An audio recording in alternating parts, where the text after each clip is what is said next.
Hi everyone, welcome to Kadalur Chess Academy.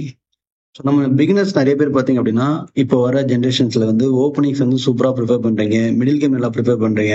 But N game வரும்போது அதில் வந்து உங்களுக்கு நிறைய டிஃபிகல்ட்டி நிறைய இருக்கு. என் கேம் வந்து ஒரு ஜஸ்ட் அண்டர்ஸ்டாண்டிங் இருக்கிற பிளேயர்ஸ் கூட நீங்க வந்து ப்ராக்டிஸ் பண்ண மட்டும் தான் அந்த என் கேம் வந்து புரிஞ்சிக்க முடியும். இல்லைன்னா ஒரு மூவ்ஸ் ஏன் ப்ளே பண்றாங்க, அந்த மூவ்ஸ் ஏன் அங்கே போகுது, அதோட ஐடியாஸ் என்ன. பட் என் கேம்ன்றது ரொம்ப கஷ்டம் அந்த நம்ம கான்செப்ட் வந்து அண்டர்ஸ்டாண்ட் பண்ணிக்கிறதுக்கு. இப்போ நம்ம என்ன பண்ண போறோம் அப்படின்னா, ஸோ என் கேமோட பேசிக்ஸ்ல இருந்து அட்வான்ஸ் வரையும் நம்ம வந்து ஒரு வீடியோவை பார்க்க போறோம். ஸோ ஒரு வீடியோ அதிகபட்சம் 10 மினிட்ஸ்க்கு மேல தாண்டாது. ஓகேங்களா? நீங்க என்ன பண்ணணும் அப்படின்னா, ஜஸ்ட் இந்த ஒரு வீடியோ பார்த்தா மட்டும் போதும், அன்னைக்கு அந்த கான்செப்ட் உங்களுக்கு கிளியர் ஆயிடும். ஃபார் எக்ஸாம்பிள், இன்னைக்கு வந்து நம்ம என்ன பண்ண போறோம் அப்படின்னா, கிங் அண்ட் பான் அண்ட் கேமோட பேசிக்ஸ் நம்ம பார்க்க போறோம். ஸோ இந்த பேசிக்ஸ் நீங்க பார்த்தாதான் நீங்க அடுத்தது புரியும் உங்களுக்கு. இந்த பேசிக்ஸ் பார்க்காம நம்ம அடுத்தது பார்த்தோம் அப்படின்னா சுத்தமா புரியாது. ஓகேங்களா? ஸோ ஜஸ்ட் நீங்க இந்த வீடியோ பாருங்க, அதே பொசிஷன் நீங்க போர்டில் வச்சு பாருங்க. பார்த்தாலே உங்களுக்கு வந்து ஒரு பொசிஷனா புரிய ஆரம்பிக்கும். அதுக்கப்புறம் நீங்க என் கேம்ல ஸ்ட்ராங் ஆயிடலாம். ஃபர்ஸ்ட் பொசிஷன், இந்த பொசிஷன்ல ஒயிட் கிங் வந்து 6th ரேங்க்ல இருக்கு, அப்புறம் ஒயிட் பான் வந்து 5th ரேங்க்ல இருக்கு. ஸோ இந்த பொசிஷனை நம்ம என்ன கவனிக்கணும் அப்படின்னா, நம்ம கிங்கு இந்த பானுக்கு ஃப்ரண்ட்ல இருக்கு, அதுவும் அந்த பான் இருக்கிற ஃபைல்லே இருக்கு. ஓகேங்களா? ஸோ இந்த விஷயம் மட்டும் தான் நீங்க கவனிக்கணும். இந்த பொசிஷன்ல நம்ம கிங்கு இந்த பானுக்கு ஃப்ரண்ட்ல இருக்கு, சேம் நம்ம பான் இருக்கிற ஃபைல்லே இருக்கு. இப்போ இந்த பொசிஷன்ல ஒயிட் டு பிளே அப்படின்னாலும் பிளாக் டு பிளே அப்படின்னாலும் ஒயிட் கன்ஃபார்ம் வின் பண்ணிடுவாங்க. புரியுதுங்களா? அப்ப நம்ம என்ன செய்யணும் என் கேம்ல, ஃபர்ஸ்ட் நம்ம கிங்க நம்ம பானுக்கு முன்னாடி எடுத்துட்டு போறதுக்கு நம்ம ட்ரை பண்ணணும். ஃபர்ஸ்ட் நம்ம பான் மூவ் பண்ணி ப்ரொமோட் பண்ண முடியாது, கிங்க நம்ம பானுக்கு முன்னாடி எடுத்துட்டு போக ட்ரை பண்ணணும். இந்த பொசிஷன் நீங்க கிரியேட் பண்ணிட்டீங்க அப்படின்னா இந்த கேம் நீங்க கன்ஃபார்ம் வின்னு. ஓகே, இப்போ இந்த பொசிஷன்ல பிளாக் டு பிளே அப்படின்னா வெரி சிம்பிள். இப்போ பிளாக் வந்து இங்க இல்ல இங்கன்னா பிளே பண்ணுவாங்க, ஏதோ ஒரு ஸ்கொயர் தான் பிளே பண்ணி ஆகணும், D8 இல்ல F8 தான் பிளே பண்ணி ஆகணும். இப்போ D8 பிளே பண்ணாங்க அப்படின்னா ஸோ ஜஸ்ட் நம்ம கிங்க வந்து F7 பிளே பண்ணாலே போதும். இப்போ நம்ம கிங்கு ஸோ நெக்ஸ்ட் வர இந்த பானோட 3 ஸ்கொயர், இப்போ இந்த ஸ்கொயர்ல வந்து பான் வந்து குயின் எடுக்க போகுது. இப்போ நெக்ஸ்ட் வர இந்த 3 ஸ்கொயரையும் வந்து நம்ம கிங் கண்ட்ரோல் பண்ணிடும், நம்ம ஈஸியா பான் ப்ரொமோட் பண்ணி குயின் எடுத்துடலாம். இல்ல இங்க போறாங்க அப்படின்னா இப்ப நம்ம வந்து இங்க பிளே பண்ணோம்னா அதே போலதான். இப்ப நம்ம கிங்கு இந்த 3 ஸ்கொயரையும் கண்ட்ரோல் பண்ணும், நெக்ஸ்ட் இந்த 3 ஸ்கொயர்ஸ் நீங்க வந்து ஈஸியா குயின் எடுத்துட முடியும். ஓகே, இப்போ பிளாக் டு பிளேனா easy winning. But white to பிளேனா எப்படி வின்னிங்? இப்போ ஒயிட் டு பிளே அப்படின்னா இப்போ வந்து கிங் வந்து இங்கேயோ இல்ல இங்கேயோ பிளே பண்ணாங்கன்னு வச்சுப்போம். இப்போ கிங் வந்து D6ல பிளே பண்றாங்க. இப்போ D6ல பிளே பண்ணும்போது பிளாக் என்ன பண்ணுவாங்கன்னா D8 தான் பிளே பண்ணுவாங்க. என்ன ரீசன்னா இப்போ ஆப்போசிஷன் பிடிக்கணும். ஓகே, ஆப்போசிஷன் அப்படின்னா 2 கிங்க்கும் நடுவுல நம்பர் ஆஃப் ஸ்கொயர்ஸ் வந்து 1 இருக்கணும், 2 கிங்கும் வந்து சேம் ஃபைல் இல்ல சேம் ரேங்க்ல இருக்கணும். ஸோ ஆப்போசிஷன் நம்ம அடுத்த வீடியோஸ் நம்ம பார்ப்போம், டீப்பா பார்ப்போம் நம்ம ஆப்போசிஷன்ல. ஓகே, இப்போ இந்த பொசிஷன்ல வந்து கிங் வந்து ஆப்போசிஷன் பிடிக்கதா இங்க பிளே பண்றாங்க. இப்போ அடுத்து நம்ம என்ன பண்ணணும்னா ஜஸ்ட் இந்த பான் ப்ரொமோட் பண்ணா போதும்.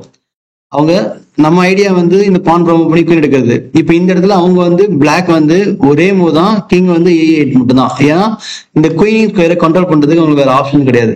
இப்போ அடுத்த மூவ் நம்ம ஜஸ்ட் இந்த பான் புஷ் பண்ணா போதும். இப்போ பிளாக் கிங் போறாங்களா, பிளாக் கிங்குக்கு எல்லா ஸ்கொயரும் வந்து கண்ட்ரோல் ஆயிடுச்சு, ஒரு ஸ்கொயரை தவிர்த்து எல்லா ஸ்கொயர்ஸையும் வந்து ஒயிட் கிங் அண்ட் ஒயிட் பான் வந்து அட்டாக் பண்ணிட்டு இருக்காங்க. ஓகே, இப்போ பிளாக் கிங் வந்து இந்த ஸ்கொயருக்கு மட்டும் தான் வர முடியும், வேற எந்த ஸ்கொயருக்கும் வர முடியாது. அப்போ பிளாக் கிங் இங்க பிளே பண்ணாங்கன்னா நெக்ஸ்ட் மூவ் நம்ம இந்த கிங் வந்து D7க்கு பிளே பண்ணாலே போதும். இப்போ நம்ம குயின் ஸ்கொயரை கண்ட்ரோல் பண்ணிட்டோம், நெக்ஸ்ட் பான் மூவ் பண்ணி குயின் எடுத்தோம் அப்படின்னா நம்ம கேமை ஈஸியா வின் பண்ண முடியும். புரியுதுங்களா? இந்த பொசிஷன்ல white to play or black to play any பிளேனாலும் ஒயிட் வின்னு தான். ஓகே, நெக்ஸ்ட் பொசிஷன் பார்ப்போம். இந்த பொசிஷன் பாருங்க, இப்போ இந்த பொசிஷன்ல ஒயிட் கிங் அண்ட் ஒயிட் பான் ரெண்டுமே வந்து 6th ரேங்க்ல தான் இருக்கு.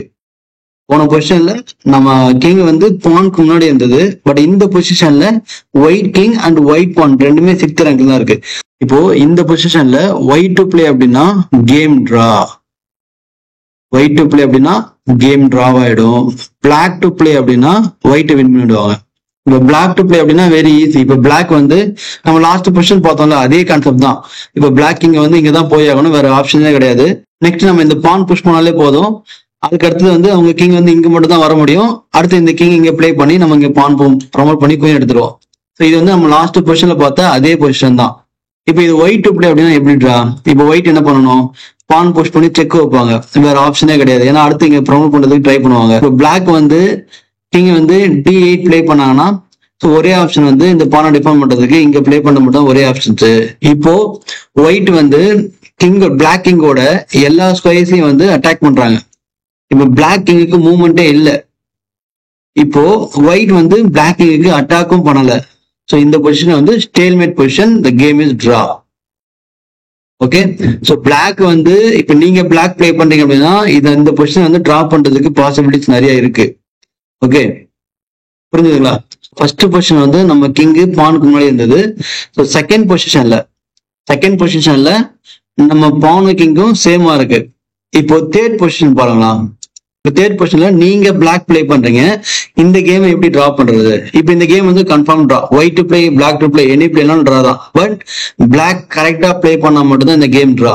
தப்பா ஒரு மூவ் பிளே பண்ணாலும் நம்ம இந்த 30 மூவ் விளையாண்டுருப்போம், இல்ல 35 மூவ் விளையாண்டுருப்போம், 40 மூவ் விளையாண்டுருப்போம்ல, எல்லா மூவும் அந்த ஒரு மூவால வேஸ்ட் ஆயிடும், கேமே ஸ்பாயில் ஆயிடும்.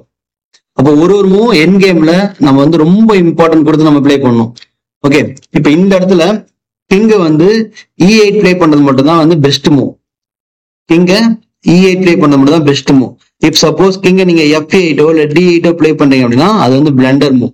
ஏன் அப்படின்னா இப்ப இந்த கிங் E8 பிளே பண்ணீங்க அப்படின்னா இப்ப இந்த ஒயிட் கிங்கால ஆப்போசிஷன் பிடிக்க முடியாது. என்ன சொன்ன? ஆப்போசிஷன் அப்படின்னா 2 கிங்கும் சேம் ஃபைல இருக்கணும், 2 கிங்குக்கு நடுவில் வந்து நம்பர் ஆஃப் ஸ்கொயர்ஸ் வந்து 1 இருக்கணும் அப்படின்னு சொன்னேன். இல்ல 3 இருக்கணும், இல்ல 5 இருக்கணும். ஓகே, இப்போ 1 இருக்கலாம், 3 இருக்கலாம், 5 இருக்கலாம். இப்ப ஒரு ஸ்கொயர் இருக்கு. இப்ப இங்க பிளே பண்ண மட்டும் தான் 2 கிங் நடுவில் ஒரு ஸ்கொயர் வரும். அப்ப இந்த ஒயிட் கிங் வந்து இங்க வரதுக்கான வாய்ப்பே இல்லை. ஏன்னா அந்த இடத்துல ஒயிட் பான் இருக்கு. இப்ப சப்போஸ் அவங்க வந்து பின்னாடி போனாங்க அப்படின்னா நமக்கு அது ஓகே தான். இப்ப இதுவும் ஆப்போசிஷன் தான். பட் அவங்களால பான் ப்ரோமோட் பண்ண முடியாது. நெக்ஸ்ட் நீங்க என்ன பண்ணலாம்? திருப்பி இங்க பிளே பண்ணலாம், திருப்பி அவங்களும் இங்க தான் பிளே பண்ணி ஆகணும்.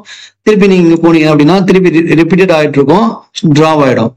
ஓகே, இப்ப இந்த இடத்துல அவங்க என்ன பண்ணுவாங்கன்னா இப்ப இங்க வர முடியாதனால இங்கேயோ இல்ல இங்கேயோ வருவாங்க. ஓகே, இப்ப இந்த இடத்துல இப்போ இந்த பொசிஷன்ல இப்ப நீங்க F8 இல்ல D8 பிளே பண்ணீங்க அப்படின்னா இது பிளண்டர். ஏன் பிளண்டர்னா அவங்க வந்து கிங் இங்க பிளே பண்ணி அவங்க ஆப்போசிஷன் பிடிச்சிருவாங்க. 2 கிங்கும் சேம் ஃபைல இருக்கு, 2 கிங் நடுவில் வந்து நம்பர் ஆஃப் ஸ்கொயர்ஸ் வந்து 1 இருக்கு. ஸோ ஒயிட் வந்து ஆப்போசிஷன் பிடிச்சிட்டாங்க. இப்ப நீங்க கிங் E8 மட்டும் தான் போய் ஆகணும். அப்புறம் பான் புஷ் அப்படின்னா இப்ப நமக்கு ஆப்ஷனே கிடையாது. எல்லா ஸ்கொயரும் வந்து ஒயிட் கண்ட்ரோல் பண்ணிட்டாங்க பாருங்க. இப்போ நமக்கு வந்து ஒரே ஸ்கொயர் மட்டும் தான் இருக்கு. இப்ப இந்த ஸ்கொயருக்கு போனோம் அப்படின்னா அவங்க கிங் இங்க பிளே பண்ணுவாங்க, நெக்ஸ்ட் இந்த பான் ப்ரோமோ பண்ணி அவங்க வின் பண்றாங்க. சேம் இதே போலதான் நம்ம கிங் D8 பிளே பண்ணாலும் கிங் D8 பிளே பண்ணுவீங்க, அவங்க கிங் வந்து D6 பிளே பண்ணுவாங்க. நெக்ஸ்ட் நீங்க உங்க கிங் வந்து E8 தான் பிளே பண்ணணும். ஏன்னா அவங்க பான் ப்ரோமோட் பண்ணாம தடுக்கிறதுக்கு. அவங்க பான் புஷ் பண்ணாங்க அப்படின்னா இப்ப நமக்கு ஸ்கொயரே கிடையாது, ஒரே ஒரு ஸ்கொயர் மட்டும் தான் சேஃப் ஸ்கொயர். நெக்ஸ்ட் அவங்க கிங் வந்து D7 பிளே பண்ணாங்கன்னா பான் ப்ரோமோட் பண்ணி வின் பண்றாங்க. ஸோ அப்போ ஒரு இடத்துலயும் நமக்கு வந்து ஒரு மூவ் இம்பார்ட்டன்ட். இப்ப இந்த இடத்துல கிங் E8 பிளே பண்ணது ரொம்ப இம்பார்ட்டன்ட். நெக்ஸ்ட் இப்ப அவங்க கிங்க வந்து இங்கேயோ இல்ல இங்கேயோ வருவாங்க. இப்ப இந்த பொசிஷன் வந்து கிங்க வந்து இங்கேயோ இல்ல இங்கேயோ வருவாங்க. இப்போ கிங் வந்து F6ல வராங்க அப்படின்னா இப்ப இந்த இடத்துல நம்ம வந்து இங்க பிளே பண்றதுதான் கரெக்டான மூவ். ஏன் அப்படின்னா கிங் F8 பிளே பண்ணீங்க அப்படின்னா இப்ப நீங்க ஆப்போசிஷன் பிடிக்கிறீங்க. ஓகேவா? இப்ப 2 கிங்கும் சேம் ஃபைல இருக்கு. இப்ப நடுவில் வந்து நம்பர் ஆஃப் ஸ்கொயர்ஸ் வந்து 1 இருக்கு. இப்போ பிளாக் கிங் வந்து F8 பிளே பண்ணி அந்த ஆப்போசிஷன் பொசிஷனை கிரியேட் பண்ணுது. அப்போ பிளாக் கிங் ஆப்போசிஷன் பிடிக்குதுன்னு அர்த்தம். ஓகே, இப்ப பிளாக் கிங் ஆப்போசிஷன் பிடிக்கிறதுனால என்ன ஃபேவர்னா அவங்க கிங்கால இந்த 3 ஸ்கொயருக்கும் வந்து வர முடியாது. ஓகே, இப்போ அவங்க வந்து ஜஸ்ட் பான் புஷ் பண்ணாங்க அப்படின்னா நம்ம கிங் E8 போகலாம். இப்போ அவங்க கிங் E6 தான் வந்து ஆகணும். So game is draw, stalemate. நம்ம ஏற்கனவே பார்த்தோம்ல அதே தான். இப்ப இதே பொசிஷன்ல நம்ம கிங் E8 பிளே பண்றோம், அவங்க கிங் D6 வராங்க அப்படின்னா இப்ப இந்த இடத்துல D8 போகிறது அப்படிதான் கரெக்டான மூவ். சேம் அஸ் ஆப்போசிஷன் பிடிக்கிறது. இப்ப இந்த பான் புஷ் பண்ணாங்க அப்படின்னா கிங் E8 போவாங்க, கிங் E6 வந்தாங்க அப்படின்னா கேம் டிராவ் ஆயிடும். இப்போ இந்த பொசிஷன்ல நீங்க கிங் E8 போறீங்க, அவங்க கிங் வந்து இங்க வராங்க. இப்ப இந்த பொசிஷன்ல நீங்க சப்போஸ் கிங் F8 போகாம D8 போயிட்டீங்க அப்படின்னா பிளண்டர், நீங்க கேம் லாஸ் ஆயிடுவீங்க. இந்த ஒரு மூவால என்டையர் கேமே ஸ்பாயில் ஆயிடும். ஓகே, இப்போ இந்த கிங் F7 பிளே பண்ணாங்கன்னா இப்போ ஒயிட் கிங் வந்து குயின் ஸ்கொயரை கண்ட்ரோல் பண்றாங்க, பான் ப்ரோமோட் பண்ணாங்கன்னா குயின் எடுத்துருவாங்க. ஓகே, உங்களால வந்து ஸ்டாப்பே பண்ண முடியாது. அப்போ ஒரு மூவ் நமக்கு இம்பார்ட்டன்ட். ஒரு இடத்துலயும் ஒரு மூவ் வந்து நமக்கு ரொம்ப இம்பார்ட்டன்ட். என் கேமை நம்ம கவனிச்சு பிளே பண்ணணும். ஓகே, ஸோ இன்னைக்கு வந்து நம்ம 3 பொசிஷன் பார்த்துருக்கோம். ஸோ நெக்ஸ்ட் வீடியோல அடுத்த பொசிஷன் பார்ப்போம். ஸோ ஐ திங்க் எல்லாருக்கும் இந்த கான்செப்ட் புரிஞ்சிருக்கும்னு நினைக்கிறேன். ஸோ ஏதாவது டவுட்ஸ் இல்லை கொஸ்டின்ஸ் இருந்தால் கமெண்ட் பண்ணுங்க. ஸோ சேனல் ஃபாலோ பண்ணிக்கோங்க. இதுக்கப்புறம் நமக்கு ரெகுலரா வீடியோ வந்து டெய்லியும் உங்களுக்கு அப்டேட் ஆகிட்டு இருக்கும். ஓகே, அடுத்த வீடியோல சந்திப்போம். நன்றி.